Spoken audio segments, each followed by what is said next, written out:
Hi, everybody, and welcome back to Tech Sales Mentors Australia. Today, I'm joined by Nathan Schubert, somebody who's very much at the forefront of go-to-market practice in Australian SaaS.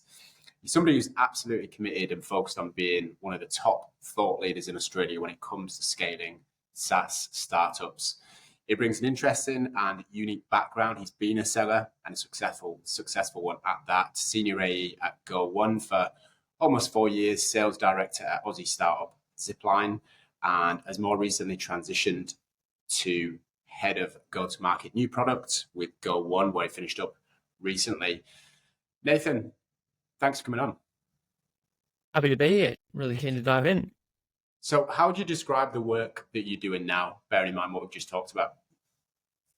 Yeah, I think my experience is kind of quite broad across sort of seven or so years across SaaS when I was introduced to this sort of industry. If I look at it, like I think about it in phase growths. I had a lucky experience with Go1 in two different stints where I was able to sort of go through those various phase shifts that startups that traditionally get to sort of 100 million in revenue, which is kind of like maybe a better definition of a unicorn company now rather than $1 billion valuation. A company that gets to 100 million, there's a lot of different shifts and changes in those businesses from sort of pre 10 million to sort of 50 million as a scale up and ultimately getting to sort of 100 million. So I've been able to do a lot of different jobs through that journey, starting with, being a founding AE and sort of like a Renaissance rep, which, sort of is kind of like selling into new markets with no brand, trying to establish a beachhead sort of, bunch of customers. So sort of did that for quite some time and sort of learn a lot from founders in that experience, to then more being sort of more of a quota carrying, territory owning AE, which is a little bit more structured, a little bit more marketing behind that. And then sort of more transitioning into sort of more of a holistic go-to-market leadership role where you're sort of looking at the entire revenue engine, which covers things like obviously CS and marketing and sort of product marketing and revenue operations. So sort of a broad journey across all those and sort of experienced a bunch of different phase shifts and experiences along that, which kind of comes with the fast-paced growth that sort of scale-ups can have and all the challenges and the opportunities that comes with it. And what's inspired you to take this route towards go-to-market? You mentioned marketing and you did some marketing, some entrepreneurship earlier in your career before moving into a traditional sales role. What is it that's inspired you to take this perhaps unconventional route for a seller? Yeah, I think like generally like the early, if you join a startup very early, you kind of have to be a little bit more entrepreneurial and be okay with things not being set and personas and ICPs being like loose. And I think it's a really good start as a seller to kind of dive in that early stage if you are more adaptable and you're not coming from a big, revenue engine like a Salesforce, et cetera. So I think one of the things is you have to be super adaptable in those stages. And for me, I was more of an avid learner, more of a product lover. I sort of went into sales because I sort of enjoyed that startup journey. So I think one of those transitions made me learn a lot early. So I think for me, it was a fit early to kind of not be just in a selling environment, but being more in a sort of founder-led selling environment early. And I think the go-to-market piece of this is that we're sort of seeing a transition a little bit where the selling engine, if anything, in a lot of companies is being challenged. Unit economics are being challenged a lot more. And so you're starting to see that marketing and a more holistic revenue journey that aligns with the customer journey, which a lot of people now talk about. And that's kind of being driven by buyers' responses to maybe tactics that don't work as well, and maybe B2C driving B2B behaviors as a lagging indicator of kind of how people want to buy. Is we're seeing a change where go-to-market is an area where I've more sort of leaned into and been able to sort of, see a lot more sort of more holistic sort of experiences across the customer journey between not just sales, but also what the role marketing plays to drive that. And then obviously the lifetime value side with customer success. I think go-to-market is really this convergence of not being able to work in silo operations and sort of a convergence of a customer journey that needs to be owned end to end. It's an interesting point you make. I know so Chris Walker, who we're both a fan of, talked about B2C being, 3 to 5 years ahead of B2B in the way that they go to market. And you had some early experience where you cut your teeth in sales in gym memberships, then you did some advertising sales. Do you feel like that exposure has given you kind of a seminal view of how sales works versus if you'd gone into a traditional route, you'd have gone into an SDR role at Salesforce and then worked through as an AE? Do you think that's why you're taking this different view? Yeah, my background has been more marketing based than sales initially. Like that was kind of my university degree, which a marketing degree kind of doesn't really have much use as you leave uni because a lot of the things change so quickly. But I think that, we're seeing this now that things like brand and buyer behaviors and the awareness stages, the old frameworks that existed, like a lot of performance marketing is a lot of short-term thinking, and you're now seeing brand kind of come back a little bit around different ways to engage buyers. But I think B2C has always understood that consumers are irrational. People don't always decide logic, and B2B purchases obviously are a little bit different because they're more committee-based, etc. But I also think that has to be a sense of, what engages users. How do you position your product? How do you evangelize the problem and not just your product? And how do you create emotional attachments to your category or your movement, and you're seeing things like that, community, social. I think they're sort of more longer term, mid-term strategies than sort of traditional sales, which is largely then short-term performance marketing and sales through SDRs kind of funnel into capture the sort of 3 to 5% in market. But there's been not a lot of thought, and that this could be sort of the symptom of a wider problem of low interest rates and everyone buying for the last 10 years. But there has probably been an over indexing on performance marketing and sort of short-term funnel thinking versus, establishing a market and sort of nurturing that 10 to 15% that are not in market right now, but more open to learning and open to being educated, where places like HubSpot have been great at through content marketing. So I think like I buy that way personally. So it's interesting as a seller, like I prefer to do a lot of research. If I'm going to speak to a seller, I want to be educated. I want to come away with some new perspective. And oftentimes I'm not met with that. I'm met with sort of sales-centric approach to having to go through the requirements on their side versus how I sort of find my way to the problem, understanding and quantifying it, and then ultimately looking at the best solution. So I think there has been a change in how buyers want to buy, and the role selling plays is still there, but I think it is changing more and more as marketing plays a greater role in educating and evangelizing the actual problems and sort of quantifying them on why you should change now. That shift from B2B, would you describe that as brand, what we traditionally call brand in the B2C world? In part, like I think like some of the better brands, like if you look at Gong and Dave Gerhardt and Drift, etc., like, there was a sense of building a brand and building a category, and sometimes that's not the right approach. But I think if you make great content that educates your market, that makes you think differently about a problem without shipping and selling your product at the same time initially, and sort of taking more of a long-term view of how you bring those customers into your product. I think like you're seeing that now play out in the playbooks on social media, the use of influencers, with some of the better SaaS companies out there leveraging influencers to kind of plays probably a really good example there right now. Got a lot of sort of ecosystem led growth happening with agencies, etc. So I think you just have to be more holistic in the way that you build evangelism around the problems you solve and your category or where you play and how do you position that against sort of incumbents, but also how do you position it against adjacent products that, like, let's be honest, kind of do similar things. And sometimes it's really hard to understand like how one point solution differs from another, but they're in different categories. So I think really educating customers is what you're seeing now, and customers are preferring to buy that way before they talk to sellers. Go to market, perhaps a buzzword right now, but it's been around for a number of years if you're in that space. I know we would use it in recruitment to describe a SaaS business that's coming to region and they're going to hire pre-sales, sales, post-sales, the entire team. But go-to-market being used as a phrase as you mentioned, a holistic bringing together of those departments. Maybe newer, maybe that's what all the buzz is about. What's your take on go-to-market in this term right now?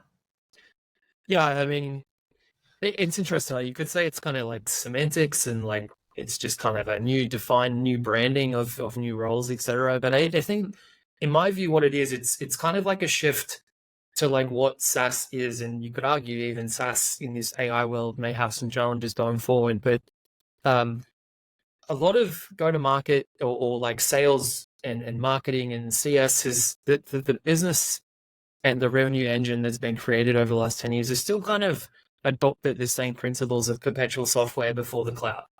It was really about, entering a marketing funnel, marketing, kind of qualifying a customer and testing their willingness to buy, and then creating a lead, and then sales close the lead, and then you won the deal. And in the perpetual software space, the difference was that you collected all the contract upfront, the large amount of commitment, the contract values were very large, and you kind of laid in a maintenance cost to maintenance that software on premise for a period of time. But ultimately, most of that revenue, most of the cost associated with selling that deal was recovered in the contract upfront. And so that like SaaS is a completely different business model because it's really about obviously cloud. It's about more a subscription business where you're actually not collecting the cost upfront of what it takes to acquire that customer. And typically sometimes you're sort of, 3x or 2x over that cost, sometimes even 10x.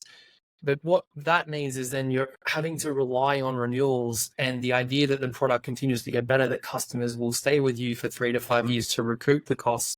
And that's where you see things like CAC payback, where how long does it take for you to acquire the cost how long does it take for you to pay back the cost to acquire that customer? Typically that's in some companies as high as sort of 60 months, 36 to 48 months.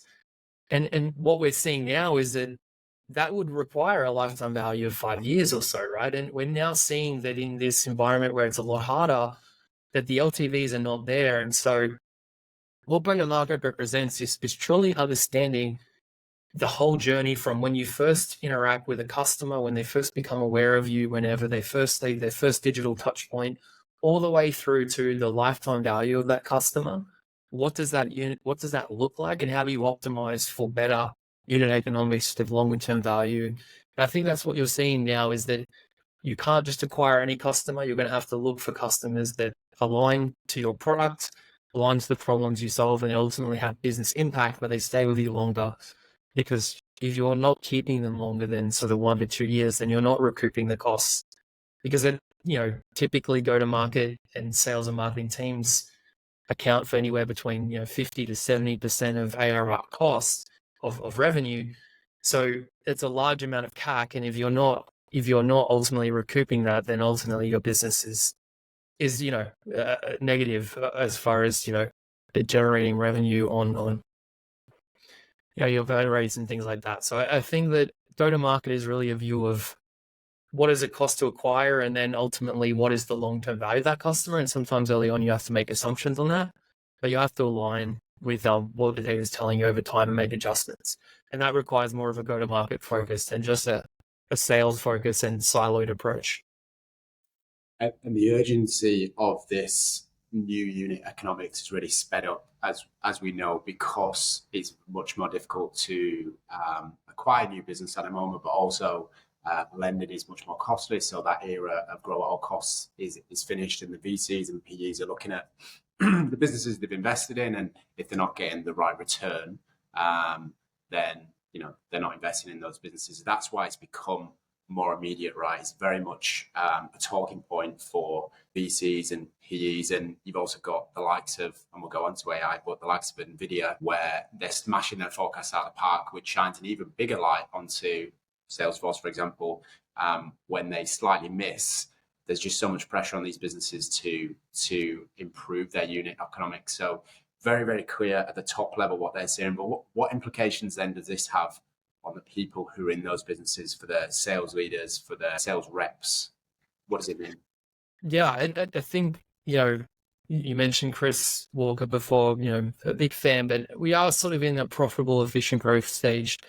But we also need to be mindful in early startups and sort of scale ups is the growth rate is still the priority. You need to be growing. If you're venture backed, then, we're not really signing up for a 30 to 40% growth rate. Like we still are sort of wanting from my conversations of 50%. And even if you are sort of trying to get, your burn rates and things like that in control, which has probably been the sort of strategy for the last 18 months, but you still need to grow. And how you do that is sort of we're seeing a redefining of, how we target. ICP is a term that every sales leader is now fully well across. Marketing is having to be brought into those conversations around, looking at our data, knowing what customers and what segments are more correlated to long-term value, and trying to find lookalike audiences and sort of going back and, churning out customers that ultimately weren't a right fit, but in that sort of grow at all cost era where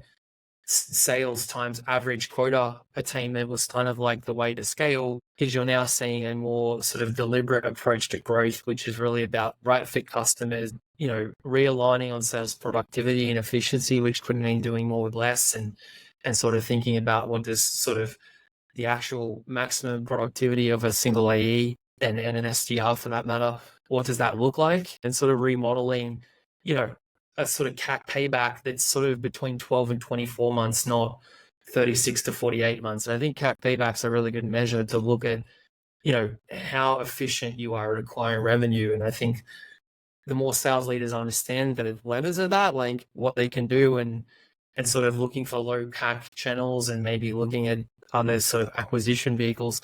But as you said, also looking at, net new ARR and what happens on the expansion side of the business is something that holistically needs to happen more effectively. And that is a change from the mindset, which was net new acquisition for the last 7 to 10 years, has largely been the focus. And we're now seeing a pivot to more, a more holistic approach to net new ARR, which is also expansion revenue, and a more tighter ICP and targeted zoners of, what enters into a sales funnel, because we're seeing a lot of inefficiency in the revenue engine at the moment. So how do businesses lower that CAC payback time? Yeah, there's several ways. Typically, in the last 18 months, from my experience, it's largely been headcounts and headcount reductions and sort of marketing spend reduction. But the problem with that is that it decreases growth, and so then you're ultimately getting your CAC payback down, your burn ratios look better, but you're also lowering your growth. I think you need to be more tactical around that. You need to ultimately audit all of your acquisition spend. You need to go look at all of your sort of performance marketing. You need to go look at your acquisition channels and start to do an analysis on like where the most expensive CAC is, what is correlating to better sales velocity, and maybe breaking out sales velocity by channel, and starting to kind of see like where the more efficient unit economics are, and then have a view on lifetime value, because there's no point in going into a channel that maybe has lower CAC, but if there's a sort of sense of correlation of churn, and you need to be able to look 2 to 3 years out, then you sort of still have to align it with lifetime value, because just because one channel's cheaper to acquire, it doesn't necessarily mean that it actually leads to good unit economics. But typically you should be looking at channels that are more effective and spend more there and get rid of what's not working. In your experience, what influence does a sales director or VP sales have? Let's think about if it's an international business, they're from the US, Israel, Europe, the APAC VPs here. What influence do they typically have to make the changes that you're talking about? I think they have a lot of influence, because I think still sales is such a dominant voice that we still live in a world where marketing is signing up for an MQL number. There is oftentimes finger pointing and pipeline coverage, etc., around who's like, if we can't hit targets because the assumption was a win rate would be, and win rates have dropped, so then pipeline coverage is not great. So I think sales still has a lot of influence, but I think the ability to be more analytical and to kind of know, where to look and analyzing, on a segment basis, on a channel basis, I think that is where the role of revenue operations and a strong partnership is important, because I think sales leaders, they're busy trying to hit a number, and that's the case. And so they need a partner that's going to be a little bit more deeper into the data to say, we need to go and invest more here. We need to stop doing certain things that aren't working and then double down on what is working. How you get to that requires, some deeper sort of root cause analysis on on sort of things that aren't working and things that are working. And sometimes that could be that you need to reorchestrate your go-to-market operating model. It could be that the current headcount is on the line to the current demand being generated. And so there might be a sense that that is a part of it, and you need to sort of analyze productivity. One of the best things is to look at rep calendars. That's generally a really good sign of what's happening. And that sometimes, and what we're seeing now is that you could be actually doing a lot better with potentially a realignment of demand and headcount, and you actually are improving revenue performance by having better reps get more leads, and sort of spreading it out across a lot of leads and leads across a lot of headcount, and ultimately being very inefficient. And that's where you're seeing the quota attainments at sort of 30 and 40% is being reported. Yeah, I read something similar from the guy at SaaS that he said, you could do a round robin. His best practice was to do a round robin plus keep 20% available, and you give that 20% to the best reps, right? So those that are performing, you win extra leads by virtue of doing better. So you're talking about there's some really tactical things they can do right away by working with sales ops, rev ops to empower those sales teams. Do you also think that it might become more important for a VP sales, one of their first foundational hires, is to bring in a really solid rev ops manager that's going to help with that go-to-market? We don't see that too much. I think there's still a bit of a disconnect, not a disconnect, but sales ops and rev ops for the most part are doing things around pro CRM, metrics, sales quotas, things of the likes. But I haven't seen so many revenue ops people that are thinking about the go-to-market the way you are. I'm not really seeing that as yet. Do you feel like that's the way that we will go? I think so. I think revenue operations has definitely been a popular topic for the last sort of 2 to 3 years, particularly as go-to-market has sort of been more of a talking point around unit economics and sort of sales velocity and all these things kind of eroding in a tougher market. And that's kind of what you're seeing is win rates and sales cycle lengths and things like that are dropping. I think it really kind of depends on the stage of growth you're at, the maturity of your market, your product type. All these things kind of influence the go-to-market motions that you build. So I don't think it's like a yes or no in a vacuum. I think it does play an incredible role, because what you see is we're having sort of to redefine the process of like leads and SQLs, and I think like data and revenue operations and AI eventually will essentially create more efficiency in this, where reps are doing less data entry. A lot of these things are automated. I have a view that going forward, leaner is better. ZoomInfo has been one that's kind of adopted more relegation model, where the best reps get the best qualified, most qualified leads, which I think is interesting, but which creates competition and sort of like wanting to be the top rep, you get the best leads. I don't know if like that's the exact answer, but I think we are going to move into this idea of, dynamic territories where, no longer can a rep just sit on leads and hold them, and then ultimately they cycle back 6-12 months later. We're going to be more ICP focused and more signal based in how we look at pipeline and how we score leads, because I think the revenue engine will get more efficient as we redefine things like MQL.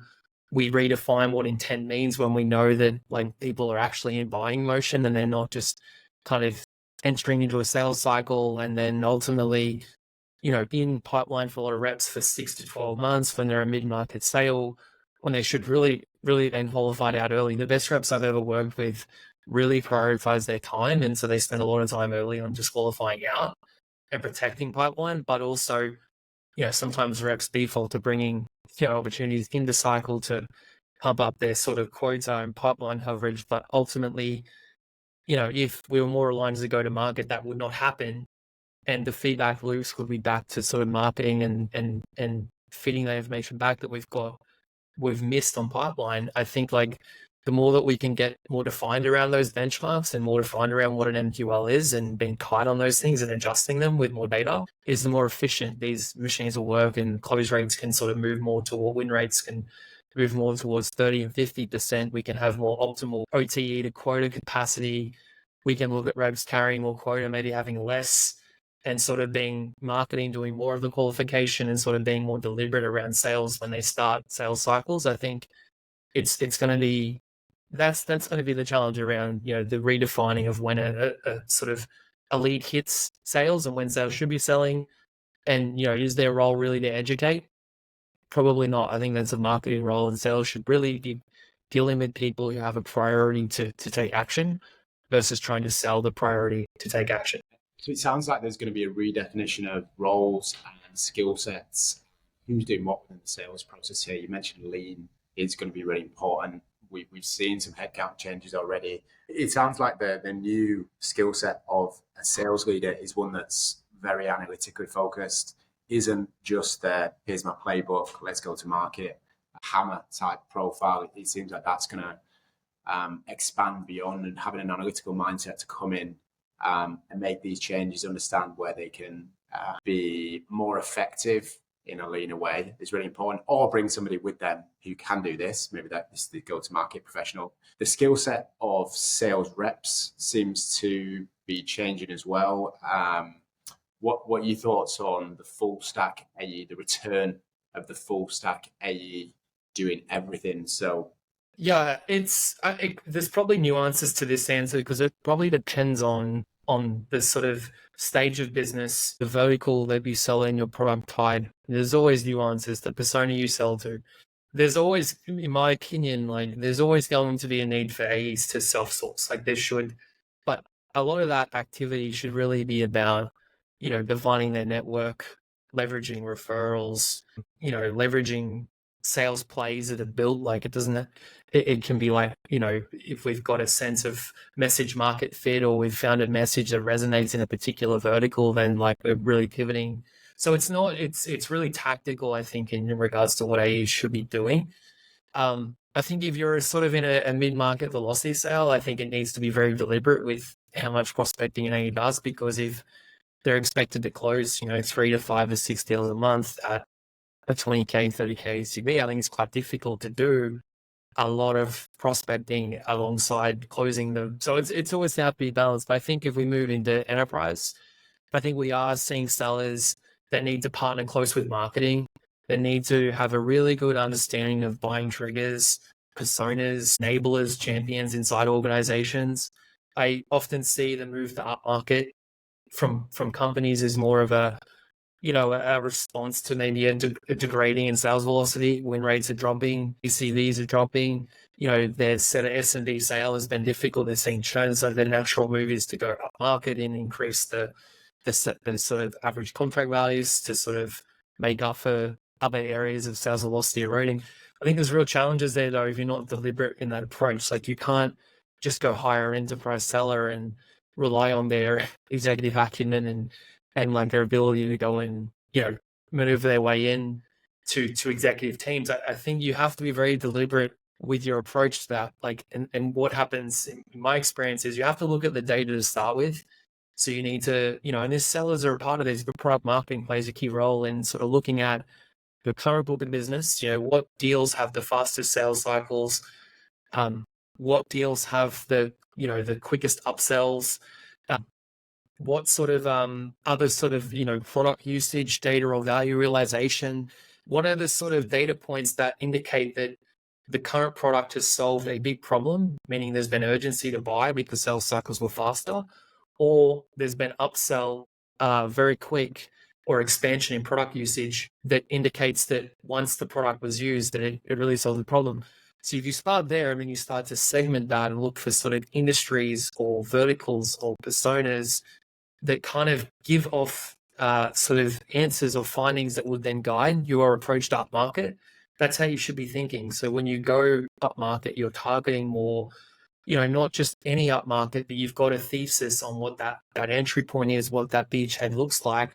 And it could be an industry or a vertical where, they have mimic characteristics of those early adopters across the traditional bell curve, right? Like you're staying away from highly regulated industries that you're not going to meet compliance requirements. So you're looking, and that also goes into the personas that you're prospecting into. Like, is there a job title that more indicates that there's an evangelist in there or some change maker in that company? So that requires you to really develop a product marketing muscle, which I think enterprise sellers need to really kind of get tighter on how they define the problem, how they quantify the problem, how they position against alternative options and how they sort of go through a business case.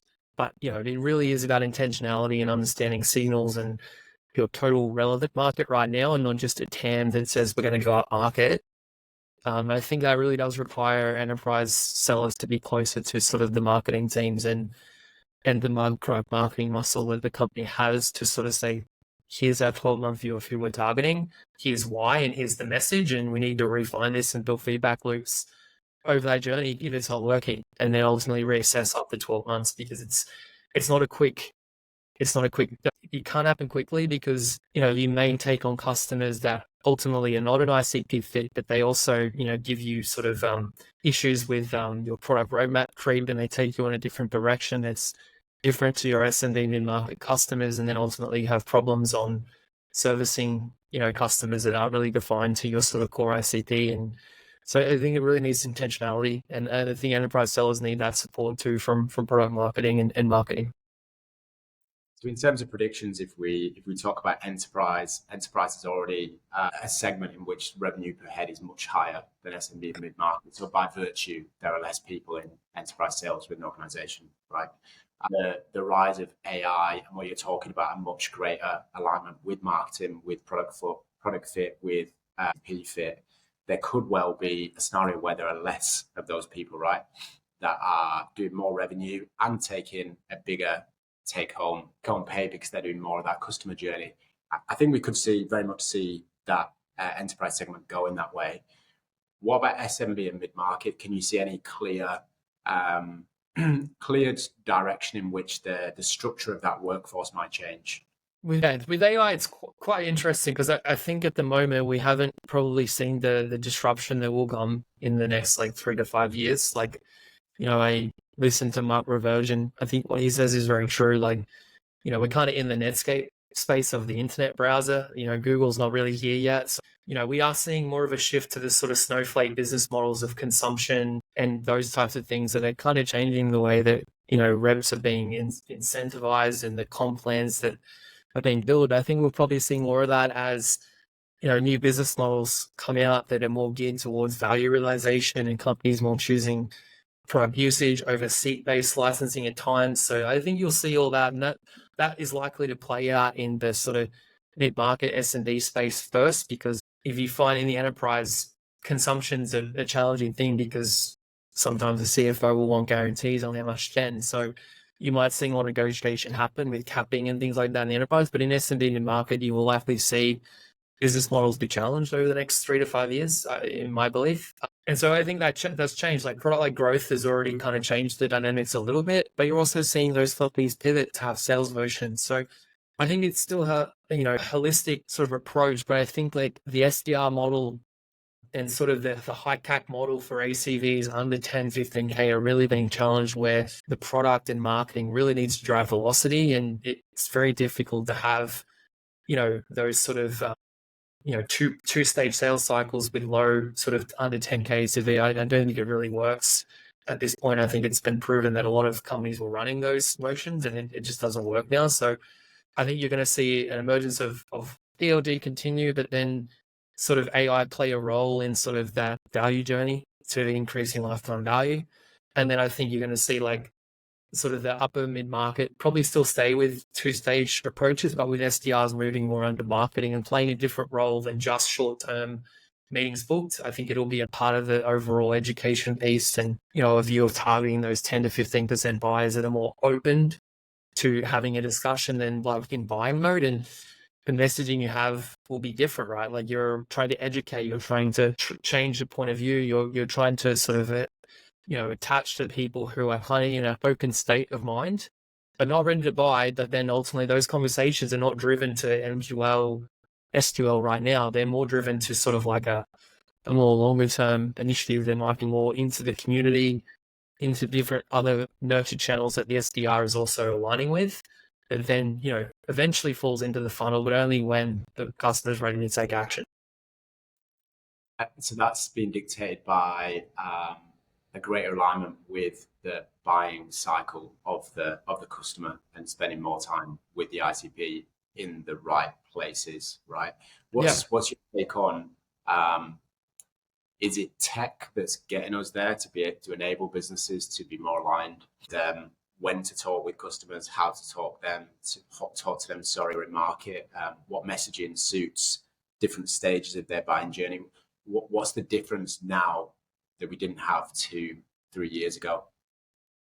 I, I don't think I don't think it's necessarily like the tech. I think it's just going to be more of a unification of the go-to-market, where marketing and sales will be far more aligned. There won't be this view that we need to continue to feed leads into sales. There'll be a view of here's what an MQL looks like based on a scoring system that takes into account intent signals, various other characteristics and ICP definitions that ultimately create sort of a more of a velocity engine.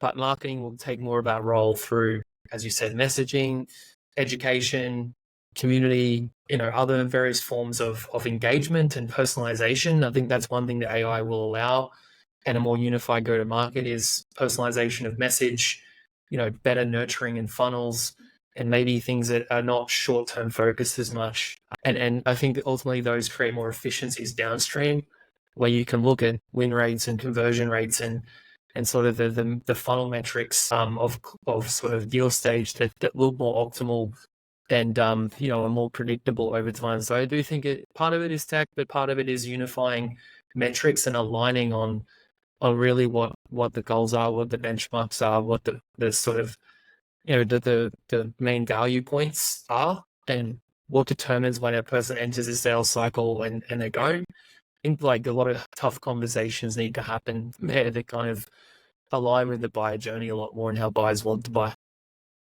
And what are the key challenges for businesses that want to move to this new go-to-market motion? I think it's probably having that full entire view. It really is about almost redefining, the MQL lead process at times. It's about, having a clear view of a data model across your organization when you design it. I bring in this. I don't think a lot of companies have this sort of view of a data model that goes across the main touch points, what data feeds the interest and intent of these individuals, having different segmentation. If you're upmarket enterprise, you should be looking at an account level. If you're sort of more in the S&D space, like maybe the segmentation of the funnel looks different, the metrics are different, they're not blended. So I think it's ultimately a lot more data and more sort of use of revenue operations in how we sort of create a more efficient system. Maybe we redefine some of the benchmarks and how we look at leads and MQLs, because I think like there's been a lot of revenue leakage in these areas where, ultimately, pipeline coverage is this is the MQL. We need to drive huge amounts of pipeline. And then we find that there's a lot of inefficiencies. There's a lot of wasted time. Revenue generating activities are sort of, are spent in not the most optimized way. And so I think ultimately we need to move to that sort of unified view where sales leaders have more of a view of the acquisition side through marketing and understanding those CP drivers and efficiencies and what is an actual sales generated lead and ready to talk to sales and what isn't, why. But then also, the CS side of the component of lifetime value and aligning, the sales close one is not, if you look at it like closing one deal and getting to close one represents roughly 17 to 20% of an actual total contract value over the lifetime of a customer. So it only represents like the other 80 to 70% of that revenue happens after the first contract, which sometimes sales just forgets about, right? So you have to have this view of we need to look at lifetime value. We need to look at the impact points. We need to define how we sell towards impact. And that is ultimately around product usage, product adoption, aligning the true problems, and then making sure that we're actually realizing and achieving those sort of goals that we set out in the initial sales cycle, and not just, storytelling and things like that, and sort of, ultimately not realizing the value that was promised in the initial sales cycle.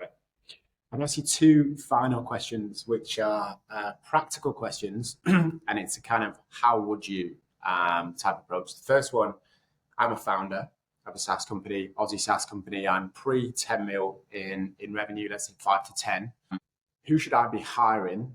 Most important hire, and what what does the profile and skill set of that person look like to achieve what you're talking about? It's interesting. I think, in my opinion, revenue operations is really important, but I think like a hybrid, and Chris Walker's spoken about this, it's sort of like a go-to-market hybrid that kind of oversees revenue operations, product marketing, etc. Because I think if you're pre 10 million, the first thing you want to look at is like what makes up that 10 million in revenue. And typically what you see is a couple of like enterprise customers that maybe like the founder might have known, or like, was an edge case, and you're kind of almost doing professional services for that company. And then you've got like a bunch of like SMB deals. And so really in that revenue, there's not really a lot of indication of like true product market fit potentially. So one thing is you want to kind of look at what the revenue is made up of, because if you pour fuel on the fire, it may be that you're not ready for enterprise. Like those customers are kind of edge cases, but maybe they make up 50 or 60% of your total revenue.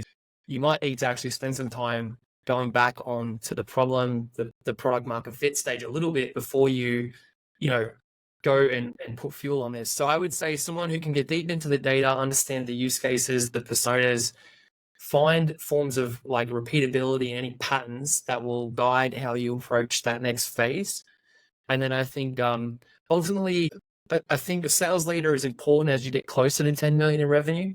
But I think having sort of like ICs that can kind of work independently and start to get to quota and show some consistency, I think that's important early on before you start layering in management. I would more gear towards having someone who can be a hybrid, more product marketing and RevOps, and sort of overview of what's happening, and then some individual sellers who maybe have core skills that can kind of get you closer to 10 million in revenue, with the founders still being involved in sales, to a point where you can put more fuel on the fire, but it's going to be more in a predictable way where you're going to scale based on replicating the behaviors that are working in the company at the moment.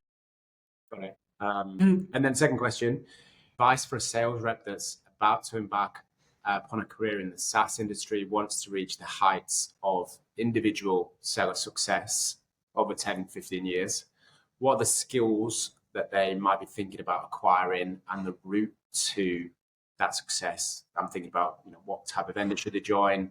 What kind of skill set should they be looking to acquire themselves? And what kind of exposure do you think they need to be a top rep in 5-10 years time? Yeah, I think like the skills that I've always seen work, just in my experience, is someone who has like an innate curiosity to learn, and is very curious to continue to ask why and discover why. So I think the best SDRs I've ever seen are people who go and seek out answers, but go and create relationships across organizations. So I think if you're going to join like a scale-up organization as a first job, it might be a good fit because they tend to have a bit more support, and an SDR can kind of flourish by learning very quickly. But on the other side, if you've got some experience in sales but more wanting to go into SaaS, I think going early stage and working closely with founders can also be a really good stepping stone. But you have to embrace the curiosity to learn more and to ask why, and to go and do research. AI is going to be helpful now, using ChatGPT to find answers quickly, continue to ask why. I think like you really do have to be super curious. You do have to bring grit. I think grit is going to be incredibly important early on. Being okay with hearing no, developing systems that, you don't take things personally, knowing how to sort of, use your calendar to your benefit, but also have times to switch off. I think all those things are incredibly important going forward. And yeah, the best sellers I've seen that have progressed have been naturally curious to keep learning more and more, and then following up on their activities. So, if they're an SDR booking for an AE, they're very interested in the sales cycle, they're asking questions, they start to develop a nuanced understanding of what a good lead looks like and what a bad lead looks like and why. That tends to be really good signs. And then as they move into an AE role, I think it's really about understanding your product context, but understanding your market context. I think the best thing you do as an AE is to look for a good market, not a good product. Look for a really good market. And a market that's hot, a market that's investing, a market that has a lot of runway, and like cybersecurity is probably the first one that pops out straight away right now. But like, I think that's getting an eye for that, understanding your market context, and then going deep into that. I think we're now at an age where AEs need to be more like consultants. They need deep domain expertise, and they need to leave prospects that leave a call. They need to go away having learned something new, or having a perspective potentially altered, and that has to come from data, insights, and understanding the market context that you're in. Fantastic. Nathan, we're just about out of time, but that's been great, really, really useful. So I wonder if you'd be open to coming back and we could do another session, maybe delve into the AI aspect of how that's impacting sales, and maybe cover a few more of these themes that we've talked about today.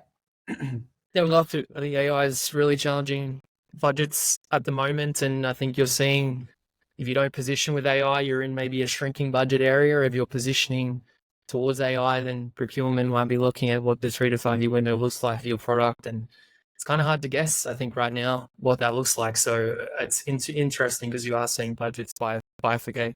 Brilliant. Guys, if you want to check out more from Nathan, produces lots of content on what's going on and how it might affect you as a salesperson. So go ahead and follow him and Schubert on LinkedIn. I'll make sure to put up a link also. But let's catch up again and do another session in the next week or so, Nathan. Thank you so much for coming on.